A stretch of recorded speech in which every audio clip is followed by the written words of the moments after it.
So, hi guys, welcome back again to another Leadfeeder video. Really happy to have with me here today Amy Quick. She's now a territory account manager for Fortinet.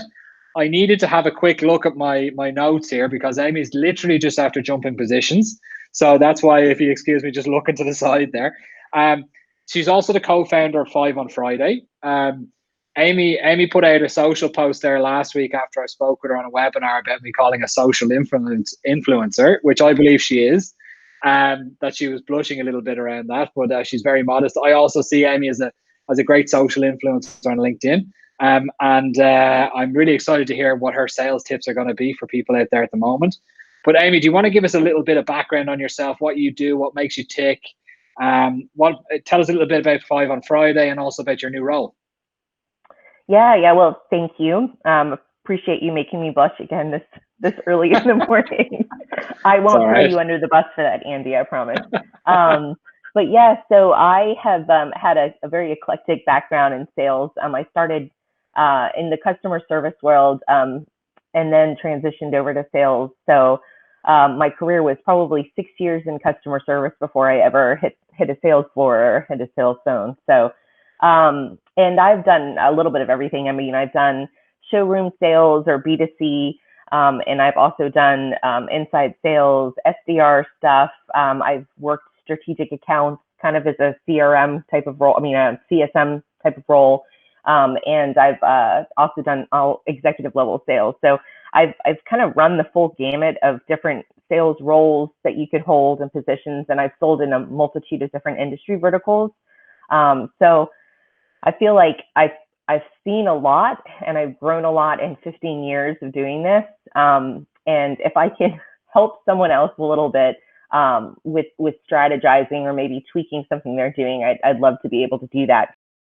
In terms of what you would give as like some top tips or key takeaways for people to go ahead and start doing immediately, for any young budding salesperson at the moment is looking to gain more experience or looking to do the right things, what would be the things that you would say they should focus on right now? I think clarifying your message is going to be a big one.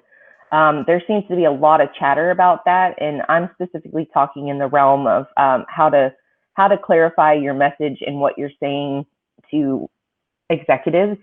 Because ultimately, I mean, if you're selling in anything that is Fortune 500 or Fortune 500 and above, or even some of these mid-market companies, you're going to eventually have to get an executive's approval to move your project forward. And that could be in one-on-one. I mean, it could be you actually pitching to that executive and selling your business plan to them. Or it could be the ammunition that you've given the employees of the organization to run it up the chain internally. So you may not even ever get a chance to talk to that executive. So I think that one of the things that seems to have struck a chord in some of my conversations with people is that they don't have enough experience or understanding of how to sell that deep in the deal cycle, or how to sell to that executive, especially if you're like an SDR that's moving into like an account manager, account executive role, where now all of a sudden you're forced to handle full deals instead of just kicking them off. And that it's totally different. So the prospecting aspect of what we do can be done many different ways. And you can use all sorts of different tactics to get on a decision maker's radar. But when it comes to selling at the executive level, and those people that are actually going to be writing the checks and sending you sending you those POs, they're a little different. Their schedules, they probably have 50 emails from vendors in their inbox, that this stuff is just getting funneled through to them. And they've also got the challenge of internal time. So their internal teams are trying to take the time away for different initiatives that are in-house initiatives. Like, hey, we need to clean up our standard operating procedure manual, or we have this initiative that we need your thoughts on. And, so think about that, and the fact that one of the things that's helped me in selling at the executive level is to picture their calendar, and to picture that they have about a 5-minute chunk of time somewhere. And that's probably it. Their calendar is probably jammed from the minute they sign in the morning probably into the evening. And that's going to be more so the case now with some of these organizations that have had to lay off people. Now they've got teams that are struggling to do more with less.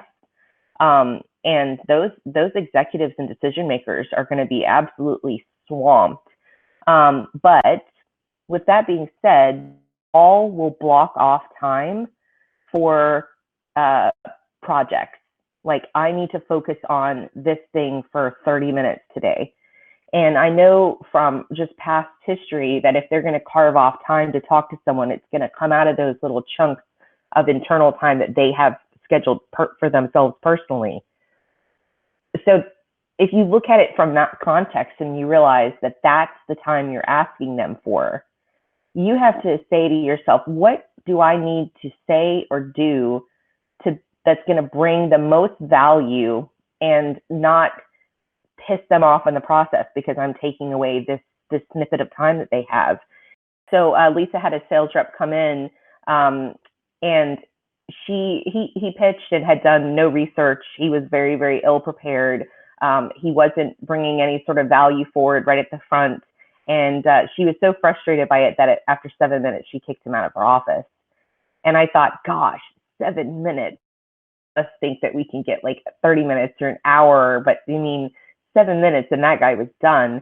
And I think that, when we're looking at selling, and this applies not just to executives, but also to directors and, people that are lower down on the totem pole, you have to get to the point. They don't want all the fluff. They don't want all the feature pushing and selling. And a lot of them don't even care what logos you're associated with. So I think that's a big thing that we do a lot to kind of, fluff our feathers a little bit, is to say, oh, well, these are our customers. And I will say that I've had to learn how to sell without leaning on crutches like that, because at IntelliMagic, we couldn't disclose our customers. We had very strong NDAs built with them. And I couldn't call someone up and say, oh, so-and-so and so-and-so is our customer. I had to figure out a way to provide the value and sell them on why it's important to have this call, why it's important to make this next step with us, without crutches like that. So when you're selling to an executive or any sort of director or above, you really have to get to the point.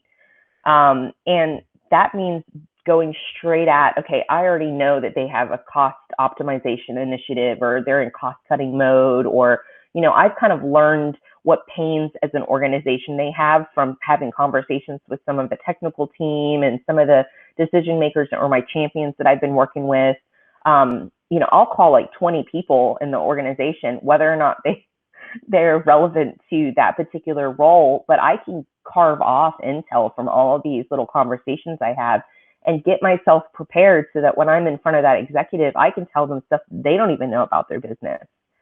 Perfect. Well, Amy, look, I think we'll finish up on that. So thank you so much for coming on today. It's been a great pleasure to speak with you again, and I look forward to speaking with you again in the future. Yeah, likewise. It was good being here. And if I rambled, it's your fault that you scheduled me for. Take that for what it's worth. It was perfect. Thank you so much.